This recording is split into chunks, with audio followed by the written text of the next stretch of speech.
금융시장 2부 시작하겠습니다. 뚫을 듯 했던 박스권은 뚫지 못하고 결국 갇히고 말았습니다. 이런 분위기 속에서 모멘텀이 날아들긴커녕 미국과 중국의 동반 경기 둔화 우려까지 겹치면서 코스피는 오늘 결국 2020선대까지 주저앉았는데요. 그래도 크게 시장을 걱정하는 우려 목소리는 많지 않지만 외국인, 특별히 오늘 투신권 중심으로 한 기관의 매도가 조금은 다시 거세졌다는 것은 찝찝한 부분이 되겠습니다. 삼성전자도 5일선까지 이격을 좁히는 모습이었는데요. 비책 중심의 매도도 오늘까지 무려 나흘 연속 이어지는 모습이었습니다. 수급도 꼬인 날, 종목별 등락도 체크해 보겠습니다. 철강주가 많이 부진했다고 하는데요. 김혜정 캐스터 먼저 만나보시죠. 네, 여기는 시황센터입니다. 국제 경기 회복 둔화 우려에 우리 국내 시장 역시 찬바람을 이기지 못했는데요. 3월 21일 수요일 마감장입니다. 먼저 코스피 지수부터 확인해 보시죠. 코스피 지수가 이틀째 조정을 받고 있습니다. 해외 악재 소식이 하락했는데요. 오늘 지수 약세로 장을 출발했지만 오후 들어서 점차 낙폭을 키우면서 2030선도 밀려난 모습입니다. 오늘 코스피 마감 지수입니다. 어제보다 0.73% 하락한 2027선에서 거래 마쳤습니다. 수급 내용 살펴보겠습니다. 현재 외국인이 7거래일째 매도로 돌아서면서 7거래일 만에 매도로 돌아서면서 오늘 기관과 동반 매도 우위 보였는데요. 기관 오늘 2천억 원이 넘는 매도세 보였고요. 외국인 역시 1,619억 원의 매도 우위 보이면서 거래 마쳤습니다. 이어서 코스닥 마감 지수입니다. 코스닥 지수는 오늘 약세로 장 출발한 후에 재차 상승 전환하면서 오전장 견조한 흐름을 보였는데요. 하지만 오후로 접어들면서부터 재차 하락 전환한 후에 약보합권의 흐름 유지했습니다. 코스닥 마감 지수입니다. 어제보다 0.3% 하락한 533선에서 거래 마쳤습니다. 수급 내용 살펴보겠습니다. 기관과 외국인이 3거래일째 동반 매도에 나섰습니다. 기관 247억 원 매도 우위 보이면서 오늘 거래 마쳤습니다. 이어서 환율 흐름 살펴보겠습니다. 환율은 중국의 경기 둔화 우려에 어제보다 4원 상승한 1,128원 90전에 출발했는데요.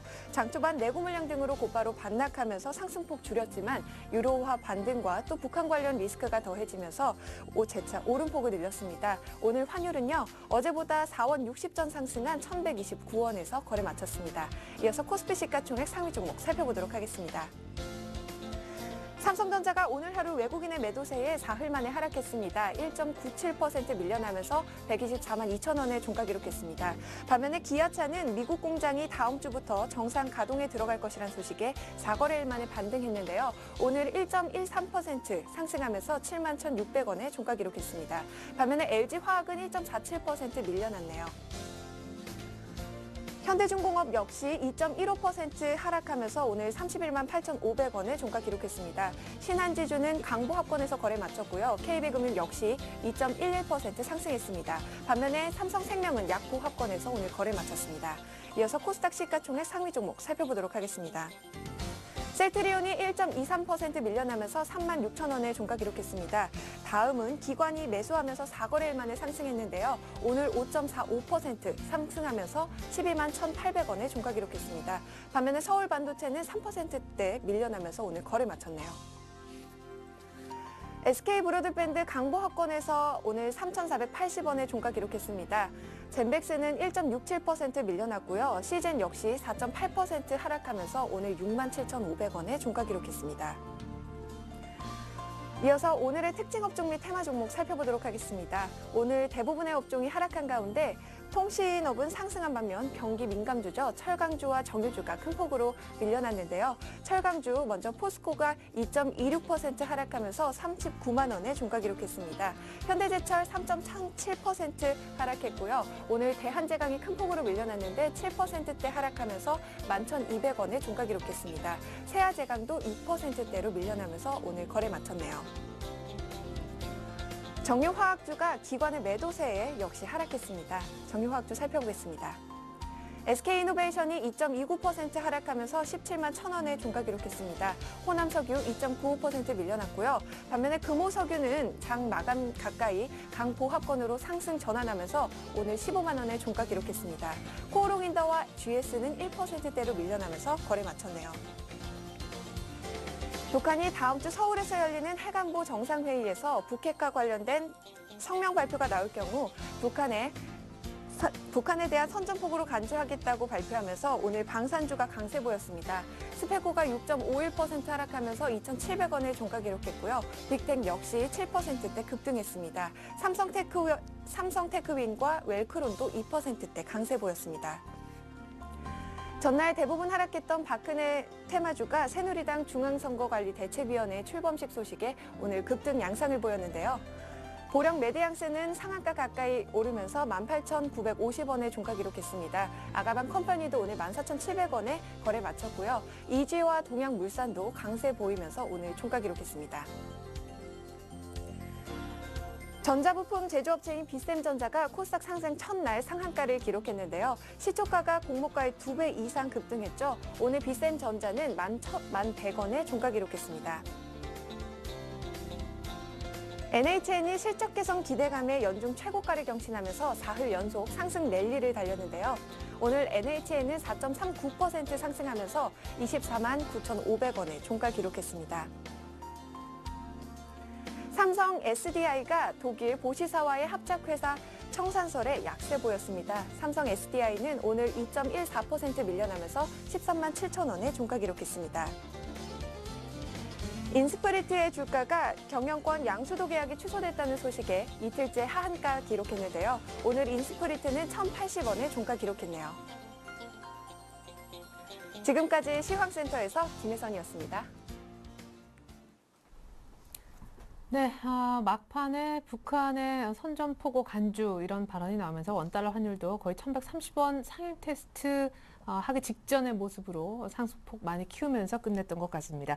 이번엔 NH투자증권으로 가서 여의도 쪽 시각 확인해 볼 텐데요. 김중원 연구위원 불러보겠습니다. 안녕하세요. 네, 안녕하세요. 네, 외국인들 7거래일 만에 매도했고 일단 경기 둔화 우려까지 겹치면서 2020선대까지 허용하고 말았네요. 종가가. 네, 그렇습니다. 그래서 뭐 금일 시황 간단하게 정리 드리면 글로벌 증시 하락 영향으로 코스피 지수 또한 하락 출발했고요.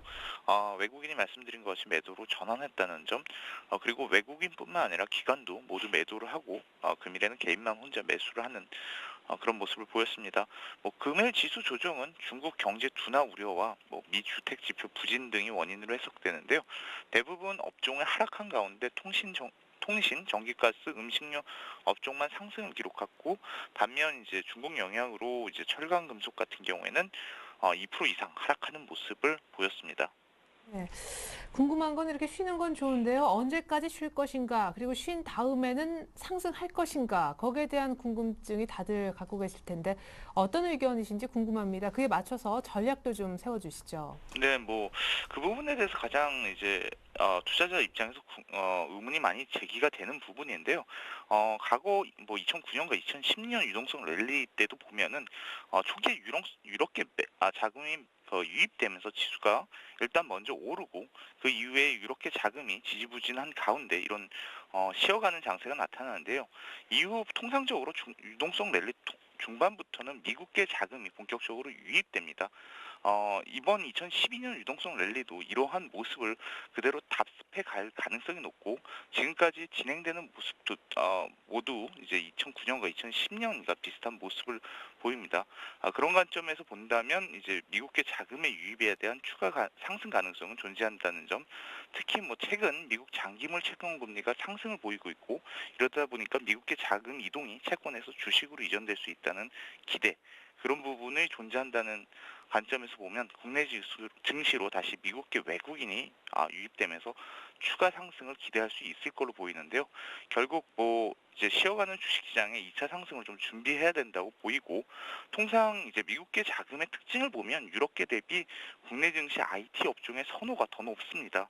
그런 관점에서 스마트폰과 비메모리 반도체 중심으로 삼성전자의 그 주가 재평가는 좀 지속될 수 있다는 점, 그런 관점을 본다면 상천전자를 중심으로 좀 IT 비중 확대는 계속해서 좀 지켜봐야 될 것 같습니다.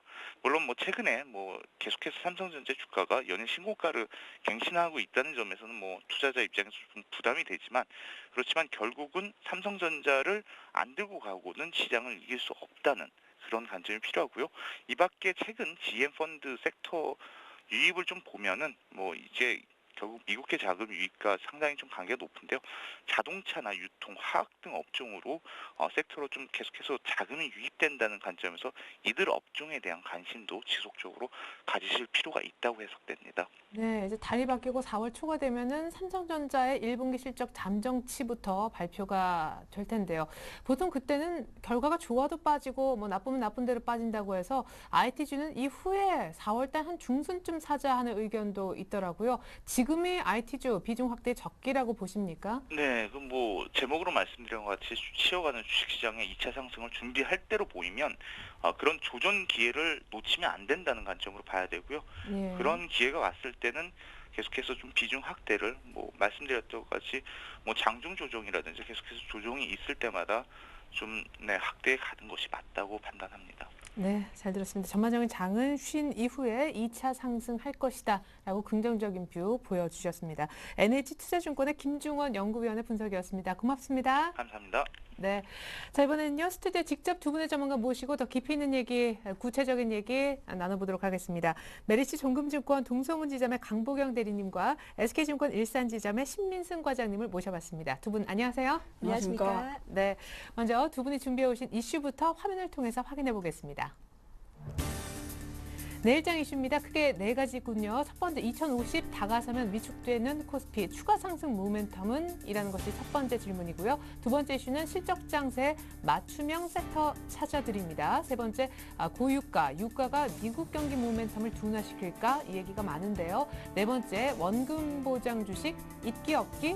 예, 이게 무슨 얘기일까요? 자, 네 번째 이슈까지 저희가 일단 얘기를 들어보면 알겠죠? 자, 첫 번째, 2050 다가서면 위축되는 코스피 이 부분부터 조금 풀어보도록 하겠습니다. 정말입니다. 추가 상승 모멘텀이 안 나와서 밀렸다고 해도 그 누구도 이제 반론을 제기할 분이 없을 것 같은데 모멘텀은 어디서 나올 수 있고 어디서 나와야 된다고 생각하십니까? 2050포인트 부근에서 지금 굉장히 답답한 장을 느끼고 계신 분들이 많으실 겁니다. 저 역시도 그렇고요. 그러니까 종목별로 가는 장세기 때문에 여기서 추가로 모멘텀이 더 있는지 여부에 따라서 시장의 추가 상승 여부를 노려볼 수가 있을 것 같습니다. 그렇다면 여기서 추가로 상승을 하려면 어떤 모멘텀이 있어야 되는가? 그 부분에 대해서는 일단 경기가 먼저 확인이 되어야 하고 거기서 추가로 이제 지금 심리가 너무 좀 많이 과열권으로 좀 들어서고 있는 부분이 좀 많이 포착이 되고 있는데 이 부분이 좀 해소가 되어야 될 것 같습니다. 그 부분에 대해서 크게 세 가지로 모멘텀 부분을 좀 나눠봤는데요. 일단 첫 번째로는 유동성 부분을 말씀을 드릴 수가 있을 것 같습니다. 최근에 국채금리가 좀 많이 상승을 하는 부분이 있는데 일단 금융 좀 많이 포착되는 부분에서 크게 봐서는 국채금리 상승과 엔화 약세를 볼 수가 있겠습니다. 국채금리 상승 같은 경우는 최근에 증시에 좀 긍정적인 현상으로 보는 부분이 많은데요. 일단 안전자산 선호 현상이 약화되면서 최근에 미국에 이어서 독일 10년물 국채 금리도 2%를 넘어서는 상황입니다. 이 부분은 글로벌 금융시장이 안정되고 국채를 떠나서 고수익이 좀 기대되는 새 투자처를 찾고 있다라고 해석을 할 수도 있겠는데요.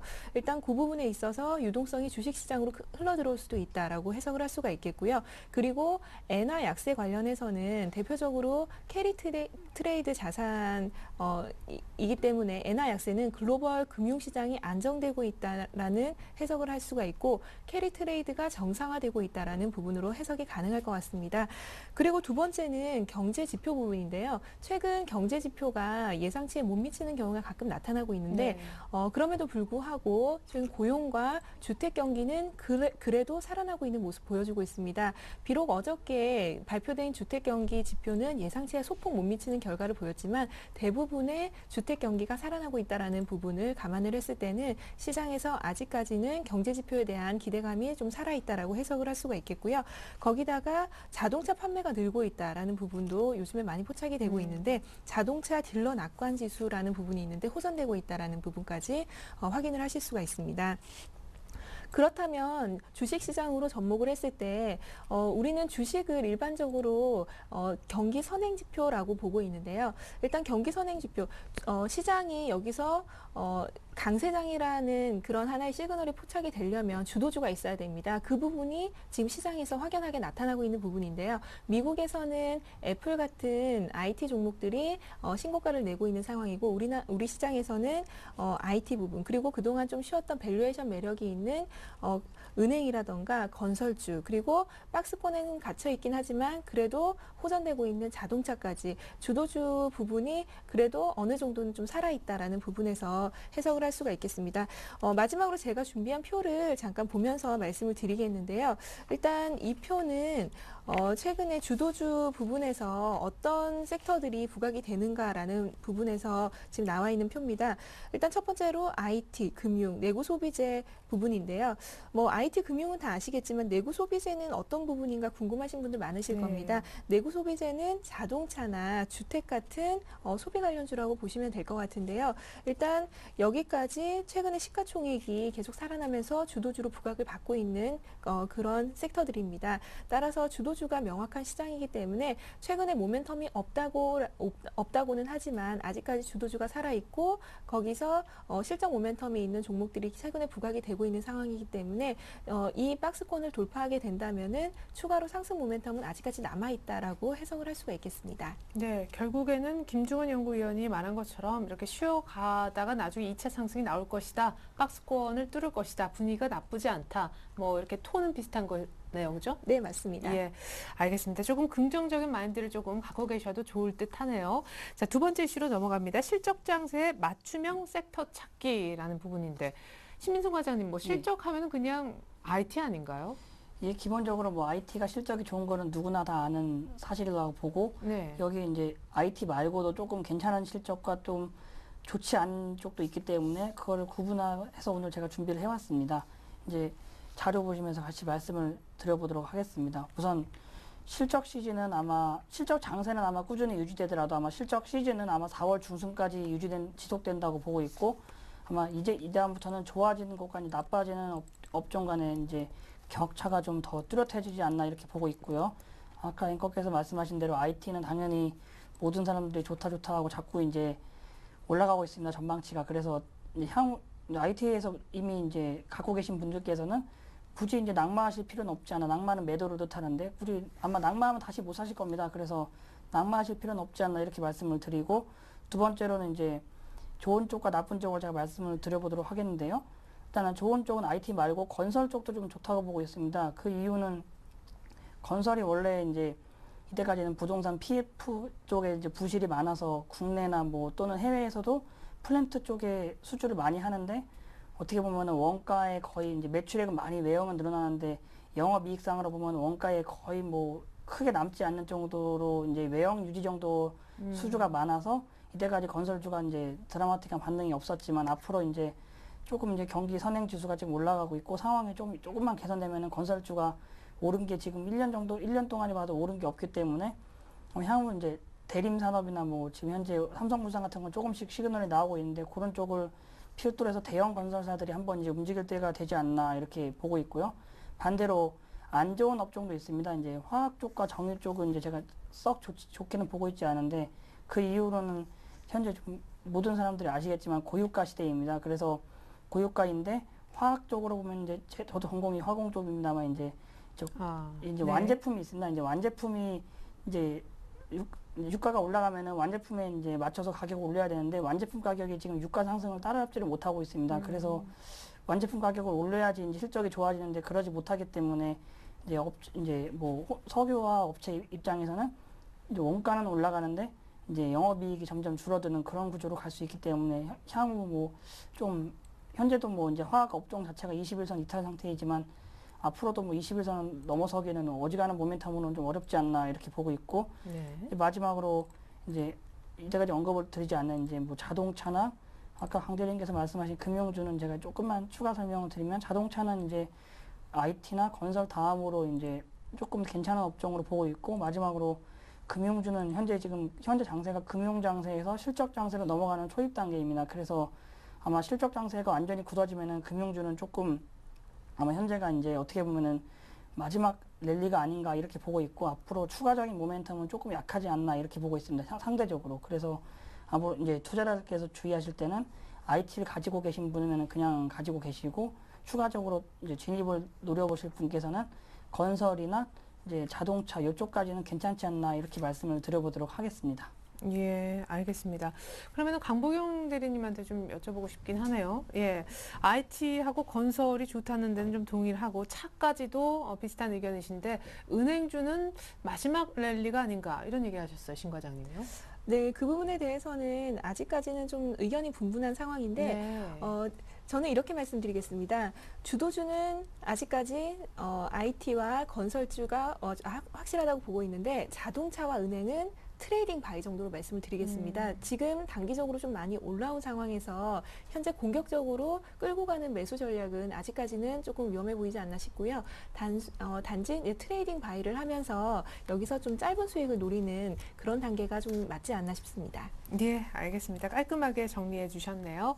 자, 이번에는요, 세 번째 이슈로 좀 넘어가도록 하겠습니다. 유가가 미국 경기 모멘텀 둔화시킬까? 이 부분인데, 저희가 일부에서도 계속 좀 짚어드렸습니다만은 결론적으로 둔화시킨다. 고유가 때문에 이 주식시장이 뭐 꺾인다. 이런 얘기는 아무도 안 하시더라고요. 다들 뭐 괜찮다는 결론을.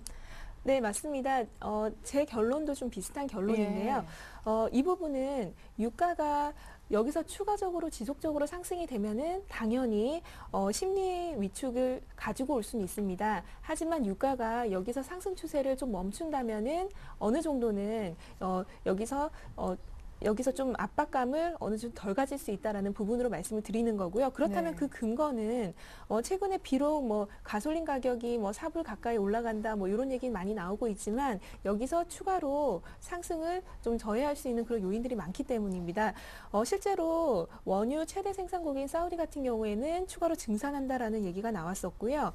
그리고 오펙의 주요 회원국들의 그 증산 가능성을 다 합해보면 이란의 원유 공급을 이미 넘어서는 상황입니다. 따라서 그 부분을 상쇄할 수 있다라는 부분 한 가지, 그리고 추가로는 투기 세력들이 어느 정도 좀 빠져나가고 있는 부분이 포착이 되고 있기 때문입니다.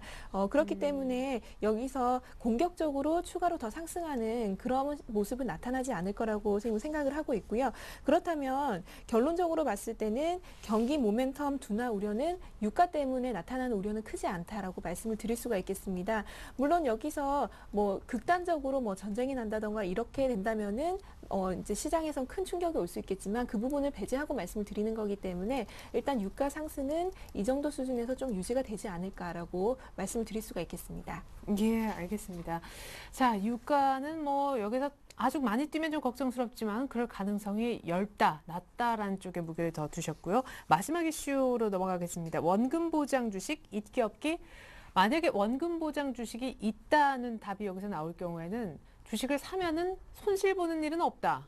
이런 얘기가 되는데요. 신 과장님, 예. 손실 절대 안 나는 주식이 있습니까? 사서. 예, 오늘 일반적으로 주식 투자할 때 이제 앵커께서 생각하실 때 원금 보장 주식이 이때까지 있었다고 생각하시는지 모르겠는데 예. 결론적으로는 부분적으로 현 시점에서 있다라고 말씀을 드리기 때문에 그래요? 제가 준비를 해왔습니다. 예, 어떤 종목인가요? 예, 이제 화면 보시면서 같이 설명을 드리겠는데 기본적으로 스펙 관련주들이 이제 현재 공모가 이하를 하회하고 있기 때문에 하회한 상태에서 매수할 경우에 원금이 어느 정도 보장이 된다. 이거를 제가 말씀드리고자 해서 준비를 해왔고요.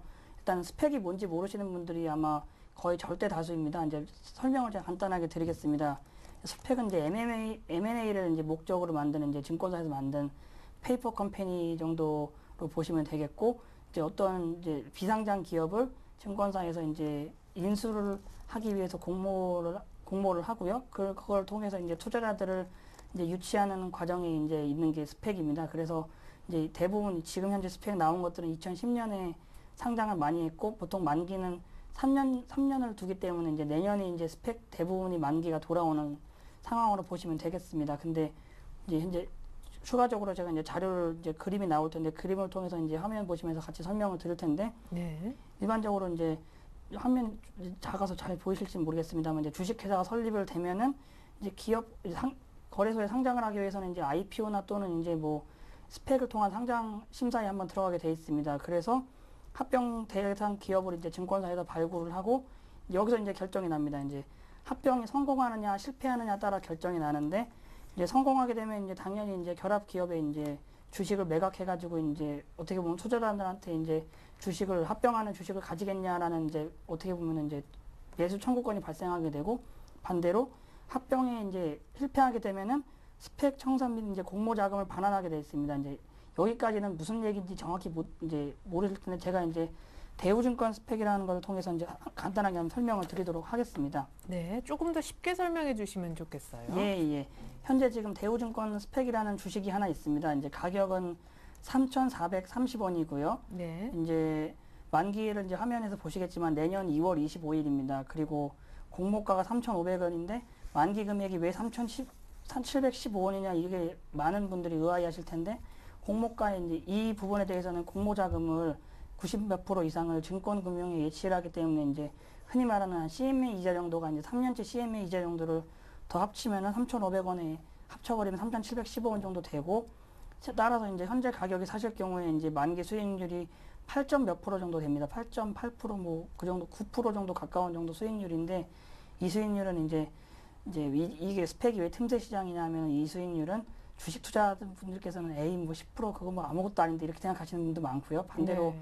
은행 예금을 하시는 분들은 은행 예금의 2배가 넘기 때문에 괜찮다고 생각을 하실 수도 그럼요. 예, 있기 때문에 이제 제가 틈새 상품을 갖고 온 거고 따라서 이제 현재 대우증권 스펙은 이제 저나 이제 앵커께서 3,430원에 내일 아침에 샀다고 가정을 했을 때 1년 내에 이 대우증권 스펙이 이제 어떤 중소기업을 이제 상장을 하지 못할 가능성이 지금으로 봐서는 더 클 수 있습니다. 그래서 왜냐하면 기간이 지금 너무 얼마 안 남았기 때문에 1년이 안 남았는데 상장을 하면 쉽지가 않죠. 그래서 상장하지 못할 경우에는 만기 금액을 돌려주게 돼 있습니다. 투자자들한테. 그래서 이게 주식의 형태로 거래가 되기 때문에 뭐 3,430원에 사서 내가 단기적으로 3,300원으로까지 내려갈 수 있어도 만기까지 그냥 무조건 버텨버리면은 이 정도 가격은 나온다. 이걸 말씀드리고 또 하나가 있습니다. 이제 이건 합병이 안 될 경우를 제가 전제한 건데 합병이 안 될 경우는 당연히 원금 보장이 되겠죠. 네. 그리고 이제 반대로 합병이 그러면 되면 어쩌냐라고 이제 물으시는 투자자들께서 이제 많으신데 근데 최근에 현대증권 스펙 1호가 합병했죠. 주식이 막 급등했던데요. 그게 이제 자동차 관련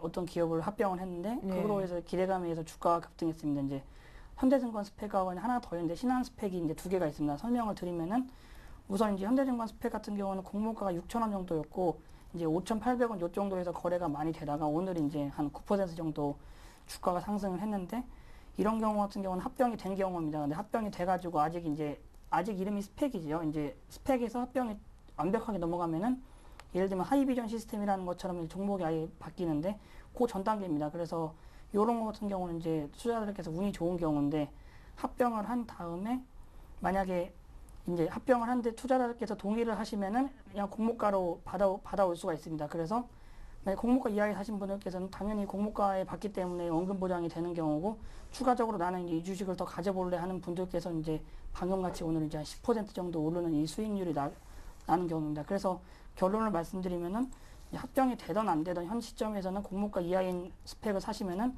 이제 원금 보장이 부분적으로 된다. 이제 이 말씀을 이제 단 이제 조건은 만기일 전까지 팔지 않고 그대로 가져가는 조건에 한해서 원금 보장이 된다라는 말씀을 드려보도록 하겠습니다. 네, 잘 들었습니다.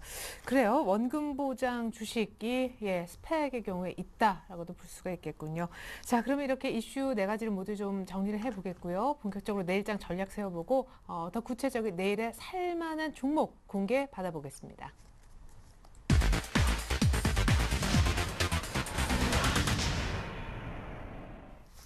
자, 내일 또 시장은 어떻게 될는지 오늘 밤엔 또 하나의 미국의 주택지표 발표가 나온다고 하는데요.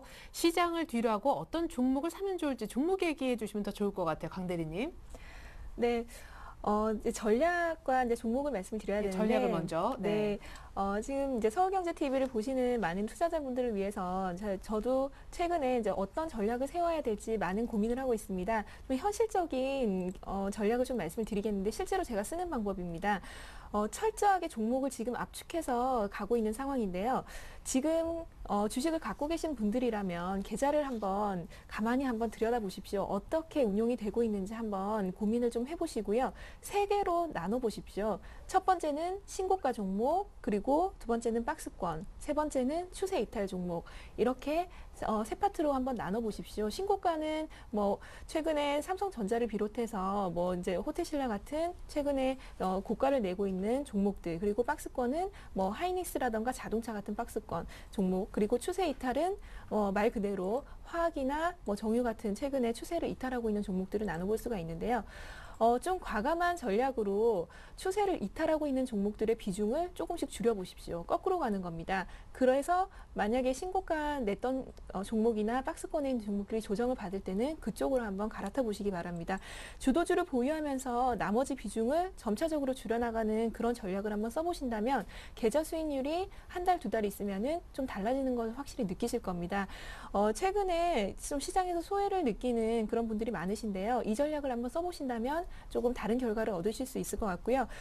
결과적으로 접근하실 섹터는 실적 호전주입니다. 마찬가지로 IT주. 지금 오늘 삼성전자가 조정을 좀 받았지만 만약에 조정이 조금 길어진다고 하더라도 삼성전자를 한 주라도 종목에 한번 편입을 해보십시오. 그리고 건설업종, 아까 말씀드렸듯이 은행이나 자동차는 트레이딩 정도로 해서 이 정도 4개 섹터로 좀 편입을 해보신다면은 계좌 수익률이 조금 더 여기서 나아질 수 있지 않을까라고 생각해 봅니다. 예. 자, 추세 이탈하는 종목이 있다면 비중을 줄이고 차라리 박스권인 종목으로 조금 더 비중을 더 싣는 전략. 굳이 신고가가 없다면은 그 방법도 전체 계좌 관리에 좀 도움이 될 것 같습니다. 아주 현실적인 또 지금 하고 계신 그런 투자 전략이라고 하니까 확 와닿는데 신민성 과장님도요. 좀 예. 이렇게 정말 하시는 것처럼 전략을 좀 세워주시면 좋겠어요. 예, 뭐 제가 하는 위주로 설명을 드리겠습니다. 예. 이때까지 그리고 있었는데 네, 한 번 더 말씀을 드리겠습니다. 우선 차트 보시면서 간단히 설명을 드리겠는데요. 일단은 개인들이 많이 하는 코스닥 지수 위주로 제가 한번 차트를 보겠습니다. 앵커께서도 같이 보셔서 아마 보시면 아실 텐데 현재 이 정도 구간에서 보면 어떤 게 보이실지 아마 다 아실 겁니다. 양봉이 거의 하루도 없습니다. 양봉이 없다는 얘기는 그날 오전에 사서 수익이 내기 코스닥 전체로 보면 참 어렵다 이렇게 말씀을 드리고 거래소로 가더라도 현재 이런 구간입니다. 2040, 50 요 정도 사서는 양봉이 거의 없기 때문에 이제 그날 사서 그날 수익을 내긴 어렵고 또 추가적으로 그날 못 샀더라도 그 다음날 올라가는 장세도 아닙니다. 그래서 이건 아까 강 대리님께서 말씀하셨듯이 이유는 간단합니다. 모멘텀이 없어서 그렇고 저 역시 이제 지금 시점에서 투자할 때는 모멘텀이 철저하게 있는 종목 위주로 이제 압축해서 가면 좋겠다 말씀드리고 네. 모멘텀 있는 쪽이 지금 현재 2개밖에 없습니다. 이제 삼성 쪽 관련 삼성전자나 삼성전자를 위시한 이제 관련주, 그 다음에 중국 내수 이쪽까지는 아직까지 무난한 것 같고 그 나머지는 모멘텀이 크게 없기 때문에 가급적 이제 이 종목 선정을 하실 때 모멘텀이 있는 쪽에서 물리더라도 이쪽에서 물려야지 회복할 시간이 금방 나오기 때문에 이런 쪽으로 말씀을 드려보도록 하겠습니다.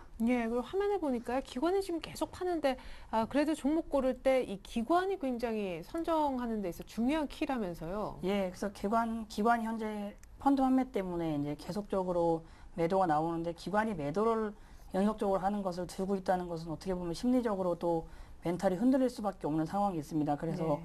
제가 이제 선정을 하는 것은 멘탈이 좀 흔들리지 않으려면 기관이 아예 보유하고 있지 않거나 이제 기관 보유량이 거의 저조한데 앞으로 이제 어떻게 보면 아까 강 대리님께서 말씀하신 대로 박스권 하단 정도 이런 정도 놓인 상태에서 이제 외국인이나 기관이 조금만 모멘텀이 있으면은 들어올 만한 업종 이런 것을 한번 공략해 보는 것도 어떨지 말씀을 드려보도록 하겠습니다. 네, 어제 최영호 대리님이 말씀해 주셨던 전략하고 비슷해요. 기관이 더 팔래야 팔 수 없는 그런 종목에 들어가 있으면 좀 안전하겠다라는 전략까지 확인했습니다.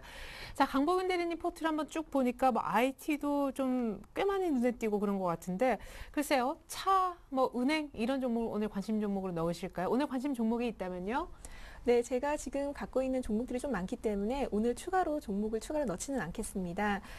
대신에 지금 갖고 있는 포트폴리오를 조금 더 꼼꼼하게 말씀드릴 생각이고요. 현재 제가 주식 비중이 80%이기 때문에 여기서 100% 주식을 가져갈 수는 없는 상황이기 때문에 공격적 매수보다는 기다리는 전략으로 좀 제시를 해드리도록 하겠습니다. 예, 잠시 후에 그 꼼꼼한 AS 진행되니까 조금만 기다려주시면 좋겠습니다. 신민승 과장님 포트에는 지금 이렇다 할 IT가 일단 보이지 않고 아까 건설도 좋다고 하셨으니까 오늘 네. IT나 건설 중 하나는 들어갈 것 같은데요? 어떻게 예상을 딱 하셨는지 모르겠는데 오늘 건설주 하나 준비를 해왔습니다. 예. 이제 건설주 중에서 이제 대우건설을 제가 준비를 해왔고요.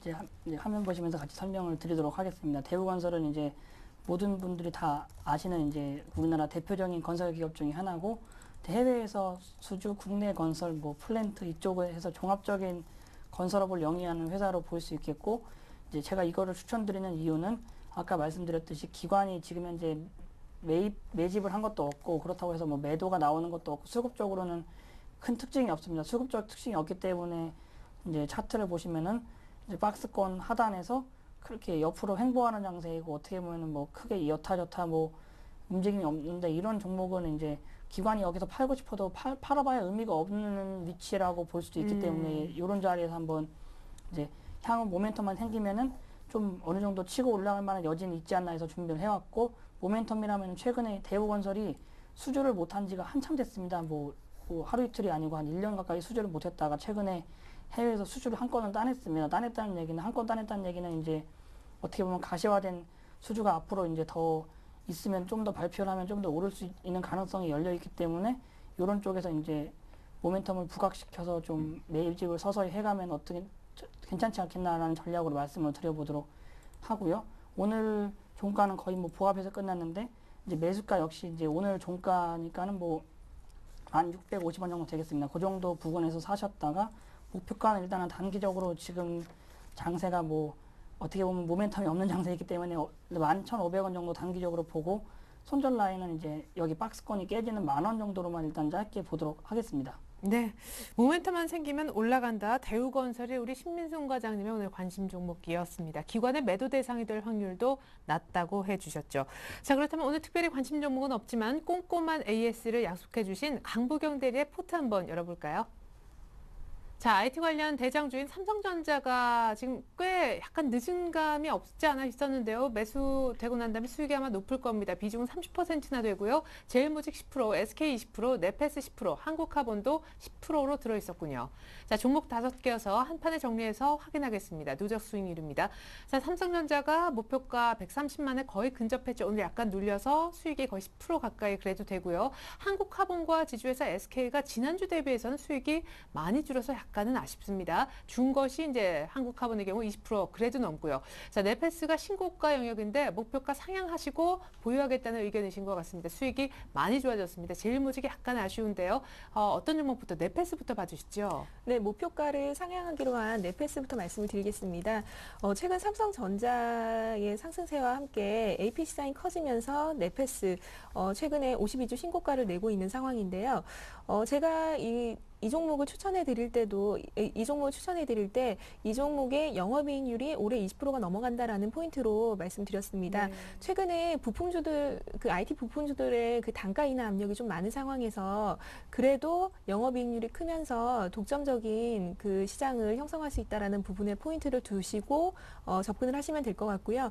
오늘 아까 전에 말씀드렸듯이 신고가를 내면서 살짝 쉬어가는 종목에 속하는 종목이 네페스죠. 그렇기 때문에 더 끌고 가는 전략으로 가지고 가도록 하겠습니다. 제가 기존에 2만 원 목표가로 제시해드렸는데 1,000원 더 올려서 21,000원을 제시해드리도록 하겠고요.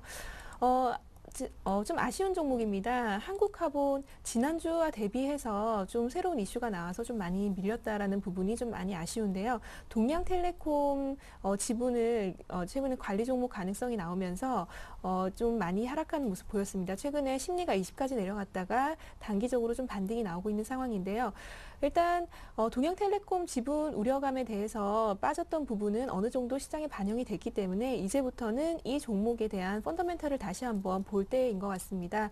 혹시 한국카본을 그동안 접근을 못해서 좀 아쉬운 분들이 계셨다면 지금 추세 지지하는 거 확인하고 이제부터라도 조금씩 분할해서 접근해 보신다면은 충분히 가능한 자리라고 보고 있습니다.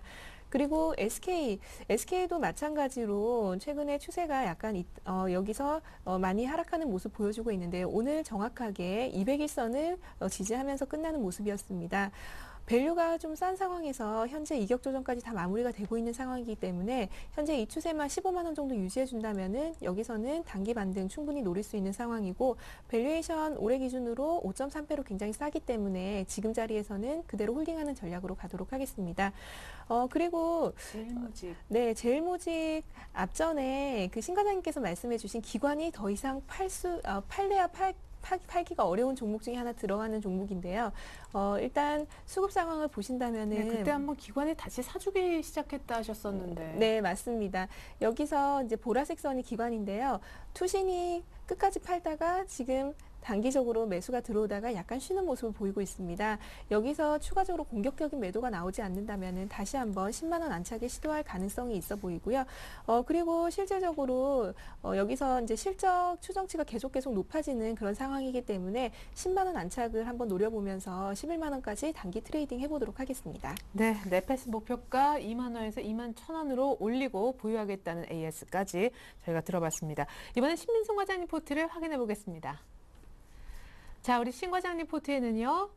타이거 레버리지 20%, SK CNC가 추가 매수돼서 비중 40%, 그리고 현대상사 10%, 한국콜마 10% 이렇게 꾸려져 있었습니다. 네 종목 누적 수익률을 보면서 AS 받아보겠습니다. 현대상사는 이번 주 정도 도래하면은 팔 생각을 하겠다라고 하셨는데 결국에 이번 주 이익 실현 한 3% 정도 수익 보고 사인을 내셨고요. 타이거 레버리지가 약간 수익이 줄었습니다만은 뭐 그래도 효자 노릇을 레버리지가 해주고 있네요. SK CNC하고 한국콜마는 약간 아쉽습니다. 특히 한국콜마는 신고가 뭐 따라잡기 종목이었었는데. 예, 콜마부터 설명을 간단히 드려보도록 하겠습니다. 일단 한국콜마는 신고가 따라잡기로 9,000원 돌파해서 제가 이제 지난주에 가지고 나온 날 상승폭이 어느 정도 나왔는데 제가 일단은 그냥 이런 종목은 그냥 사자 해서 샀는데 그 이후로 조금 올라가다가 어제 오늘 이제 외국인들이 팔면서 하락이 좀 나왔습니다만 어떻게 보면 신고가에서 아직 추세가 크게 이탈한 부분이 아니기 때문에 21선이 무너지지 않는 한 그대로 들고 가는 전략을 취하도록 하겠고 역시 한국콜마 중국의 내수 관련해서 모멘텀이 있기 때문에 이 종목은 또 갈 때는 또 세게 가는 특징이 있어서 한번 다음 주에 한번 지켜보는 전략 한번 취해보도록 하겠습니다. 그리고 SK CNC가 저도 참 이제 이게 흔히 말해서 이제 지겨운 이제 종목이긴 한데 박스권 하단에서 계속적으로 놀고 어떻게 보면 드라마틱한 거래량이 한번 와야지 이제 급등을 하는데 드라마틱한 거래량이 없고 계속적으로 옆으로 이제 개걸음 횡보하는 추세를 이어나가기 때문에 이 종목은 이제 다음 주에 12만 원 중반이나 또는 한 12만 원 중반이 이제 혹시 이제 오면은 이제 매도를 일부 해서 이제 좀 비중을 줄여보도록 하는 전략을 취하겠고 더불어 이제 이 종목이 12만 8천 원에서 이제 기관이 블록딜에서 받은 거기 때문에 이 종목을 이제 12만 8천 원에서 만 원이나 차이 나는 현재 가격 근처에서 굳이 더 팔지는 않을 거라는 이제 전망과 함께 일단 다음 주까지 한번 지켜보는 전략을 취하도록 하겠고요. 오늘 이제 판 종목이 하나 있죠. 이제 현대상사를 오늘 이익 실현을 했는데 현대상사를 이제 한 달 전쯤에 한번 이익 실현을 했어야 되는데 이때는 제가 이제 목표가가 거의 아슬아슬하게 닿지 못해가지고 못했었고 최근에 역시 이제 옆으로 횡보하면 좋은데 우하향 횡보하는 추세가 나와서 제가 이제 어제 오늘 조금 반등을 이용해서 일부 이제 전량 이익 실현을 취하기로 하고 종목이 너무 많으면 이제 저도 그렇고 아마 투자자께서도 머리가 너무 아플 거기 때문에 종목을 최대한 압축하는 방향으로 결정을 하는 차원에서 현대상사 오늘 매도를 하도록 했습니다.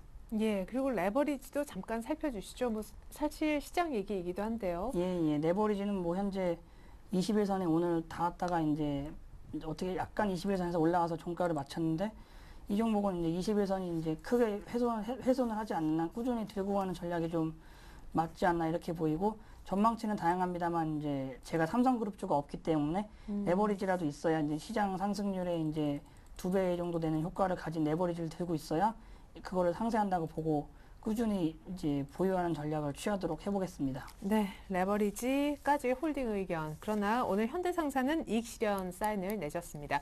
우리 강보경 대리님부터 다시 완성본 보여드리겠습니다. 네, 강보경 대리님은 오늘 신규로 넣고 싶다는 종목은 없었습니다. 기존 이 5개 종목 그대로 끌고 갑니다. 자, 가격이 더 중요하겠죠. 오늘 네페스 경우에는 2만 원 장주의 목표가를 어제 오늘 사실 2번이나 터치를 했기 때문에 2만 1,000원으로 상향하시고 역시 보유 의견 주셨고요. 삼성전자도 130만 원 목표가까지 끌고 가겠습니다. SK와 한국카본, 특히나 한국카본은 지금 신규 매수까지도 가능한 자리라고 의견 주신 바 있고요. 제일모직도 10만 원권 회복해서 안착 얼마까지 한번 기대를 해보도록 하겠습니다. 네페스는 실적 호전에 거의 탑픽으로 꼽히고 있죠. 자, 이번엔 신민송 과장님 포트를 한번 열어보겠습니다. 자, 이렇게 해서 최종 포트가 약간 바뀝니다. 오늘 대우건설이 20%로 신규로 편입되게 됐는데요. 역시 현대상사의 모습도 볼 수가 없죠. 현대상사 이익 실현하고 대우건설로 교체 매매됐습니다. 이렇게 타이거 레버리지, SKCNC, 한국풀마도 그대로인데요. 자, 기존 세 종목과 처음 보는 대우건설 한 종목, 이렇게 네 종목으로 꾸려지게 되죠. 대우건설은 막 횡보하니까 매수가에 고민은 없으실 것 같습니다. 목표가는 전고점까지는 아닌데 11,500원, 손절가는 만원 불러주셨고요. 수주 모멘텀도 기대가 되고 기관도 매도할 가능성이 낮은 종목이라고 대우건설에 대해서 설명해 주신 바 있습니다. 한국풀마와 레버리지는 21선만 살아있으면 괜찮은 종목이라고 하셨고, SKCNC는 다음 주 정도의 주중에 매도할 타이밍을 보자고 AS해 주셨습니다. 네, 어제 이 시간 저희와 함께 출연을 해주셨던 우리 최국 대리님이 긴급 AS 쪽지를 좀 보내오셨는데요. 우리 대신증권 동대문 지점에 계시죠? 지금 이 포트가 나가고 있는데 이 중에서 두 종목 정리하시겠다고 합니다. 지금 파란색으로 보여지는 10시 방향의 현대중공업 10% 하고요. 그다음에 지금 주황색으로 보이는 한진해운 15%가 매도 대상이 되겠습니다. 일단 한진해운 한 7% 정도 이익 실현이고요. 한진해운도 오늘 한 4% 정도. 둘 다 공통점이 있다면 횡보하다가 오늘 21선이 다 깨진 종목입니다. 한진해운은 오늘 4% 급락했는데 그래도 이익 실현이고, 현대중공업은 횡보하다가 오늘 2% 넘게 빠지면서 약간 손실 보고 정리하게 됐습니다. 네, 지금까지 강부경 대리님, 신민성 과장님과 함께했습니다. 종목 얘기까지 감사합니다. 감사합니다. 네, 오늘 밤 미국의 2월 기존주택 매매 지표가 나온다고 하니까 꼭 체크해 보시고요. 저희 서울경제TV가 전문가 방송 샘플러스와 함께 강연회를 준비하고 있습니다. 3월 마지막 날 부산일보 소강당에서 개최가 된다고 하니까 여러분의 많은 관심과 참여 부탁드리겠습니다. 오늘 코스피 외국인들 변심하면서 약간 빠졌는데 내일은 사흘 만에 반등했으면 좋겠습니다. 전 내일 다시 오겠습니다. 고맙습니다.